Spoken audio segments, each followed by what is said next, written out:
Expert dishwash bar प्रस्तुत आम्ही सारे खवय्ये सहकुटुंब सहपरिवारमध्ये तुमच्या सगळ्यांचं मनापासून स्वागत आहे।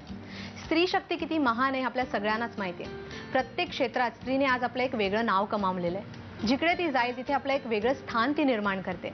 मग आज नवरात्राच्या निमित्ताने, सप्तमीच्या निमित्ताने अशाच काही 5 मैत्रिणी आपल्या सोबत आहेत ज्यांनी आपापल्या क्षेत्रामध्ये आपलं एक वेगळं स्थान निर्माण केलं आहे। तर चला मग त्यांना जाऊन भेटूया।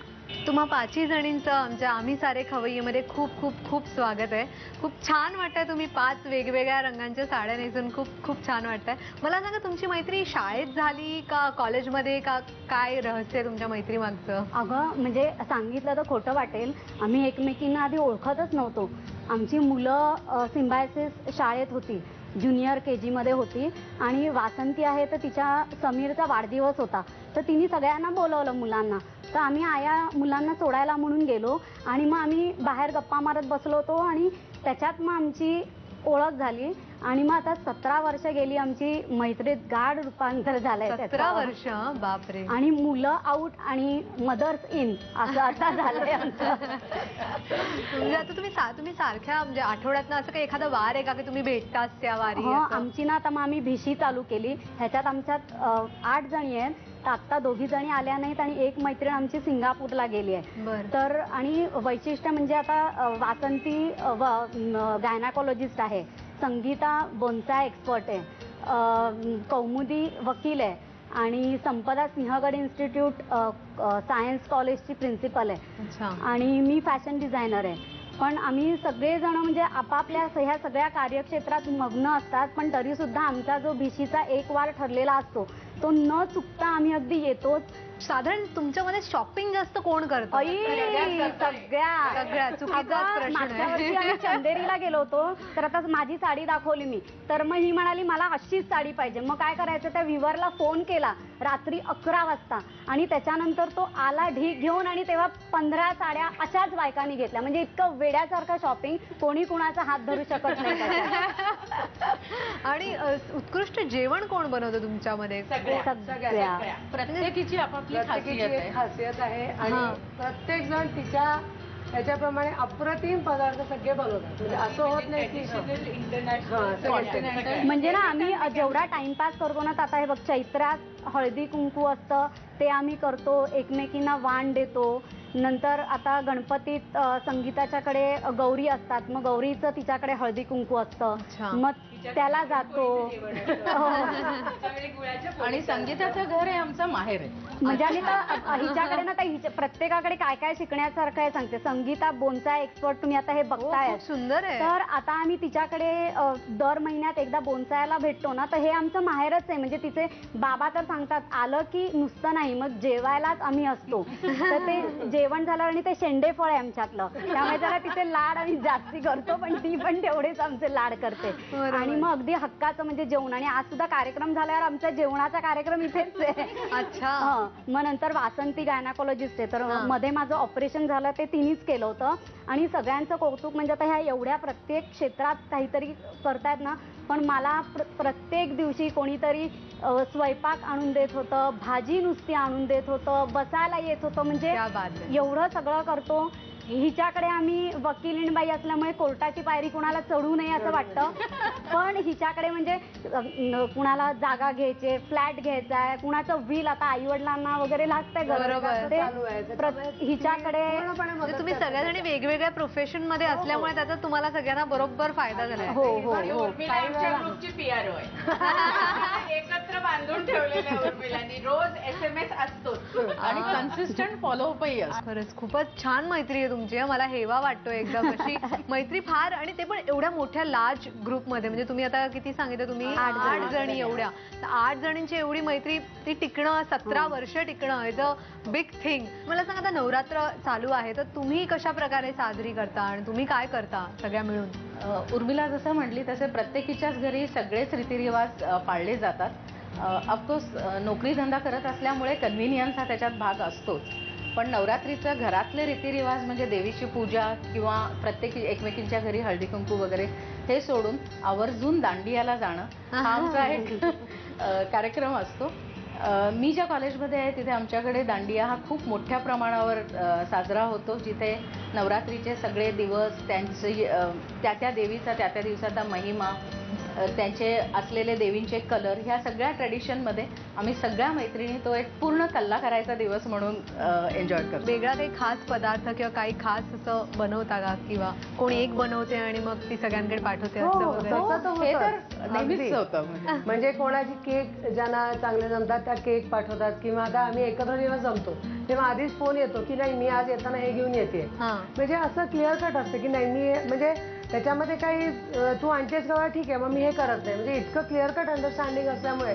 आणि प्रत्येक जण आपापल्या खासियत प्रमाणेच प्रत्येक जण, आणि शिवाय हा हे मला तुझं आवडलं मी आता करून बघेन हां. असं पण आहे आमच्याकडे. कलागुण तुम्ही सगळ्या जण अगदी भरपूर कलागुण आहे तुमच्या अंगामध्ये. पण आता आपण पाककलेविषयी बोलूया.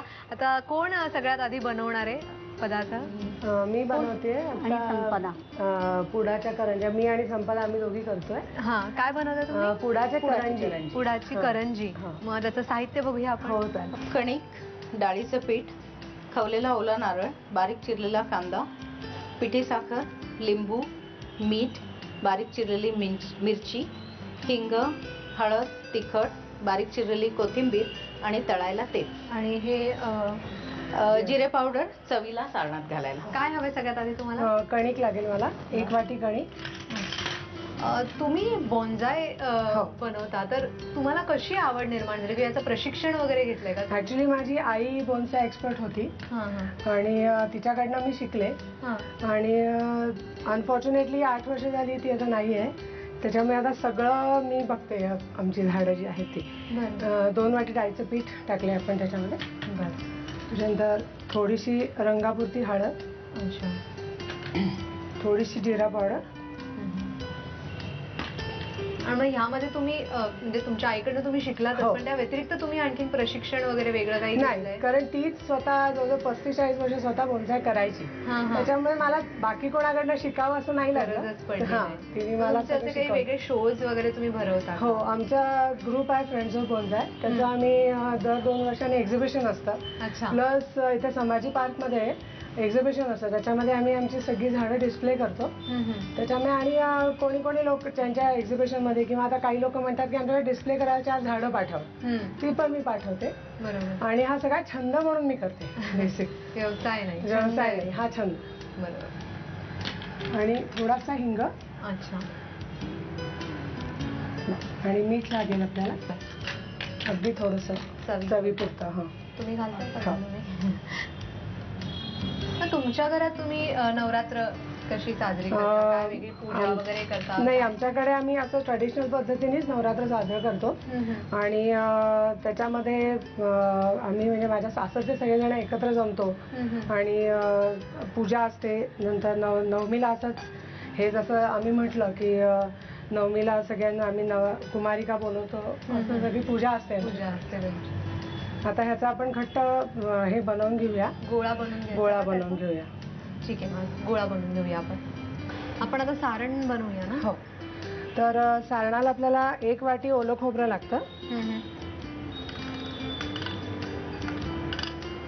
त्याच्यानंतर अर्धी वाटी चिरलेला कांदा. तुम्ही प्रिन्सिपल आहात हो. बरोबर, तर तुमच्याविषयी आम्हाला थोडं अजून सांगा ना, की प्रिन्सिपल कसं वाटतं आणि ह्यांच्यावर त्याचा काही परिणाम वगैरे होतो का? प्रिन्सिपल म्हटल्यावरती एक जरा दबाव असतो ना. प्रिन्सिपल व्यक्तिशः म्हटलं तर दबावाची इमेज जरूर असते, पण आय थिंक त्या सगळ्याला तशी मी नाही आहे असं माझ्या मैत्रिणी नक्की म्हणू शकते. नक्कीच आहे. कॉलेजमध्ये नक्कीच मला ड्युअल रोल करावा लागतो, की विद्यार्थ्यांसमोर किंवा शिक्षकांसमोर शिस्त म्हणून थोडासा दरारा. बरोबर. पण इतर वेळी आम्ही सर्वच जण कॉलेजमध्ये खूप मैत्रीपूर्ण वातावरणात वावरतो आणि कदाचित त्याचमुळे मी आज इतके वर्ष त्या संस्थेत प्रिन्सिपल म्हणून काम करते. यापूर्वी तुम्ही असं सगळ्यांनी मिळून असं एकत्र काही पदार्थ वगैरे बनवलंय का, की एक आपण म्हणतो ना सगळ्या जणी जमतात आणि एक पदार्थ बनवला जातो, की 4-5 बनवतात आणि एक पिकनिक सारखं? ऍक्च्युली आम्ही असं पिकनिक सारखं फार्म हाऊस वरती जेव्हा जातो तेव्हा असं जाऊन मी हे बनवते मी बनवते असं करत प्रत्येकीला रेस्ट मिळते. बरोबर. आणि प्रत्येक जण एन्जॉय पण करू शकतो, असं आम्ही नक्कीच करतो. फार्म हाऊस वर गेलं की मात्र हा प्रोग्राम आमच्या सगळ्यांचा ठरलेला असतं.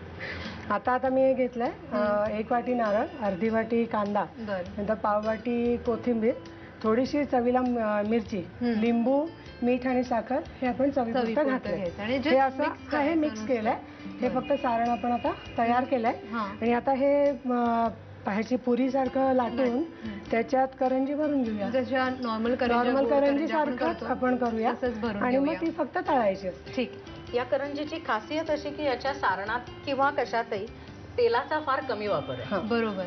म्हणजे मोहन आम्ही कुठेही वापरलेलं नाहीये. बरोबर. आणि म्हणजे याला फोडणी घातली किंवा परतल्या वगैरे असं काही नाही. फक्त एकदा आपण तळून काढणार शेवटी, फक्त तेवढं.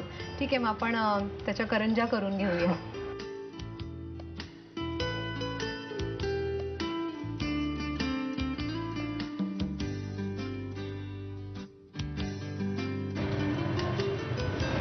तुम्ही मैत्रिणी मिळून अशी काही गाणी किंवा कविता अशा खास काही बनवल्या आहेत की नाही?